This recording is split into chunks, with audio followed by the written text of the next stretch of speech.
প্রধানমন্ত্রীর মোবাইল সম্পর্কে জানা গেল। এবার জানা যাক মোবাইল ফোন কানে ধরে থাকার সময় হাতে যে ঘড়িটি পরা ছিল তার দাম কত। প্রধানমন্ত্রীর ঘড়ির দাম কত জানেন? শুনলে অবাক হবেন। যেমনটা অবাক তিনি দায়িত্ব নেয়ার পর থেকে এদেশের মানুষকে করছেন, তার চেয়েও বেশি অবাক হবেন তার ঘড়ির আসল দাম জানলে। একজন মানুষ হুট করে এমন জায়গায় আসতে পারে না। প্রধানমন্ত্রী হয়ে নিজের গাড়ি ব্যবহারের সিদ্ধান্ত, মন্ত্রীদের অনুরোধ করে সরকারি গাড়ি ব্যবহার থেকে বিরত থাকা, আবার নিজে সবার আগে অফিসে পৌঁছে সবাইকে সময় মতো আসার তাগিদ দেয়া, এ সব কিছুই তাকে এক এক করে অনন্য করছে। যেখানে বাসা থেকে অফিস কিংবা যে কোনো জায়গায় ভিভিআইপি সুবিধা নিতে পারতেন, সেই তিনি নিজে জ্যামে বসে থাকেন। আর তার হাতের ঘড়ি যে এদেশের সাধারণ মানুষের সাথে মিলে যাবে, এটাই যেন স্বাভাবিক।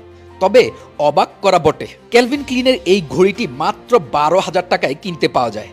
আর এই ঘড়িটি ব্যবহার করেন প্রধানমন্ত্রী তারেক রহমান। এই কথা কি আপনার বিশ্বাস হবে? যেখানে চাইলে ফোনের মতো বিশ্বের সবচেয়ে দামি ঘড়িটিও তিনি ব্যবহার করতে পারতেন, কিন্তু তিনি তা প্রয়োজন মনে করেননি।